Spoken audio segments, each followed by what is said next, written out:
Hello అండి, welcome back to kitchen బనాన్సా. నేను మీ రమ్యశ్రీ. ఈరోజైతే మనము బెల్లం పరమాన్నం అయితే చేసుకుందామండి. శుక్రవారం కానీ లేదంటే పండుగలప్పుడు కానీ మనము అప్పటికప్పుడు ఈ బెల్లం పరమాన్నాన్ని చేసుకుందాము. చాలా బాగుంటుందండి. చల్లగా అయ్యాక కూడా మనకి ఇలాగే ఉంటుందన్నమాట, జ్యూసీ జ్యూసీగా. అలాగే మనకి ఎక్కడ కూడా గడ్డలు కట్టకుండా బాగుంటుందన్నమాట. పరమాన్నము పండుగలప్పుడే కాకుండా స్వీట్ తినాలనిపించినప్పుడు కూడా ఇదన్నైతే చేసుకోండి, చాలా బాగుంటుంది. ముందుగా బెల్లం పరమాన్నాన్ని ఎలా చేయాలో చూద్దాము. నేను ఇక్కడ ఇత్తడి గిన్నెని తీసుకున్నానండి పరమాన్నం చేయడానికి. 1 కప్పు బియ్యంని తీసుకున్నాను. ఇది మామూలుగా సన్న బియ్యమేనండి. మీ దగ్గర దొడ్డు బియ్యం ఉంటే కూడా తీసుకోండి. ఇప్పుడు ఒక 2 టేబుల్ స్పూన్ల సగ్గు బియ్యాన్ని వేస్తున్నానండి. ఎందుకంటే మనకి సగ్గు బియ్యం వేయడం వల్ల కొంచెం గుజ్జు గుజ్జుగా వస్తుందన్నమాట, చాలా బాగుంటుంది. ఇప్పుడు దీనిని ఒక 2-3 సార్లు బాగా నీళ్ళతోటి వాష్ చేసేసుకుందాము. ఇప్పుడు 2-3 సార్లు బాగా వాష్ చేసేసుకొని దాంట్లోకి తగినన్ని నీళ్ళని యాడ్ చేసేసుకుందామండి. ఇప్పుడు బియ్యాన్ని ఇంకా సగ్గు బియ్యంని కడిగేసుకున్నాం కదా. 1 కప్పు బియ్యానికి నేను ఇక్కడ 6 కప్పుల నీళ్ళని వేస్తున్నానండి. ఎందుకంటే మనకి పరమాన్నంకి మెత్తగా ఉడకాలి కాబట్టి నీళ్ళు కొంచెం ఎక్కువగానే పడతాయి అన్నమాట.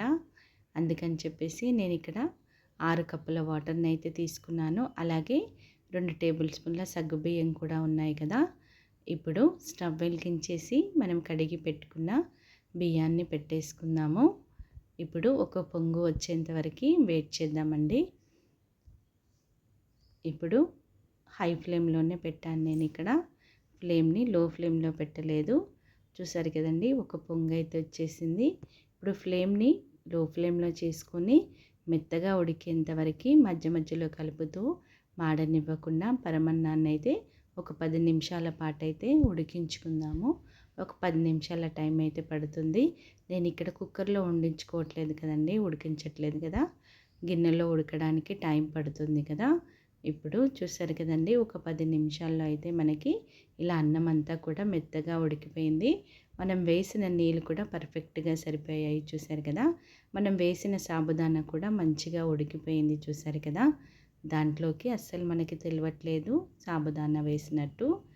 ఇప్పుడు ఒకసారి కలిపేసుకొని బెల్లం తురుముని వేసుకుందామండి.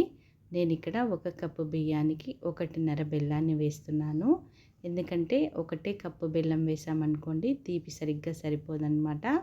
అందుకే నేను ఇక్కడ తీపి కరెక్ట్గా ఉండడానికి 1 సగం బెల్లాన్ని వేస్తున్నాను.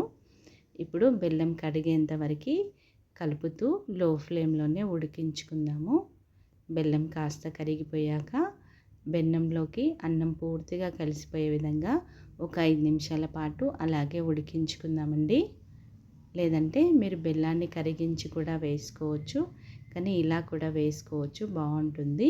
ఇప్పుడు బెల్లం అంతా కరిగిపోయింది, అన్నంలో కూడా మంచిగా కలిసిపోయింది. చూసారు కదా, మనం వేసినప్పుడు కొంచెం పల్చగా ఉండే, ఇప్పుడు కాస్త దగ్గర పడింది. చూసారు కదా, ఈ విధంగా ఉండాలన్నమాట. మరీ ఎక్కువగా గట్టిగా ఉండొద్దు. గట్టిగా ఉంటే చల్లగా అయిపోయాక ముద్దలాగా అవుతుందన్నమాట. ఇలా పర్ఫెక్ట్గా సరిపోయింది. ఇప్పుడు దానిని పక్కన పెట్టేసుకుందాము. ఇప్పుడు ప్యాన్ పెట్టుకొని ప్యాన్లోకి ఒక 3 టేబుల్ స్పూన్ల నెయ్యిని వేసుకుందాము. నెయ్యి మంచిగా వేడెక్కాక దీంట్లోకి జీడిపప్పు పలుకులు అలాగే బాదం పలుకులను వేసుకుందామండి. వీటిని మంచి కలర్ వచ్చేంత వరకు వేయించుకుందాము. హై ఫ్లేమ్లో కాదండి, లో ఫ్లేమ్లోనే వేయించుకోవాలి. మీ దగ్గర ఇంకా వేరే డ్రై ఫ్రూట్స్ ఇష్టం ఉన్నవన్నీ కూడా వేసుకోవచ్చు. ఇక్కడైతే నేను బాదం ఇంకా కాజు ఇంకా కిస్మిస్ వేసానండి. ఇంకా మిగతా మీ కావాలంటే వేసుకోండి. ఇప్పుడు వీటిని కూడా ఒక 2 నిమిషాల పాటు మంచి కలర్ వచ్చేంత వరకు వేయించుకుందాము. ఇప్పుడు స్టవ్ ఆఫ్ చేసేసుకుందామండి. ఇప్పుడు అదే వేడిలో మనకి కిస్మిస్ మంచిగా కూడా వేగిపోతుందన్నమాట. చూసారు కదండి, అన్నీ కూడా మంచిగా వేగిపోయాయి. ఇప్పుడు మనము ఆల్రెడీ తయారు చేసి పెట్టుకున్న పరమాన్నంలోకి వీటిని అన్నిటినీ కూడా వేసేసుకొని ఒకసారి బాగా కలిపేసుకుందామండి. ఇక్కడ పాలను కూడా యాడ్ చేయలేదు, డైరెక్ట్గా మనం బెల్లం వేసి ఉడికించాం కదండి.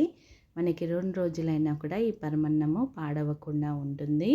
చాలా బాగుంటుందండి. అప్పటికప్పుడు తయారు చేసుకోవచ్చు ఈ పరమాన్నాన్ని. అలాగే ఒక టేబుల్ స్పూన్ల వరకు యాలకుల పొడిని వేసుకున్నాను, ఇలాచీ పౌడర్ని. ఇప్పుడు అది కూడా వేసేసి ఒకసారి బాగా కలిపేసుకొని, స్వీట్ తినాలనిపించినప్పుడు స్వీట్ లాగా చేసుకోవచ్చు.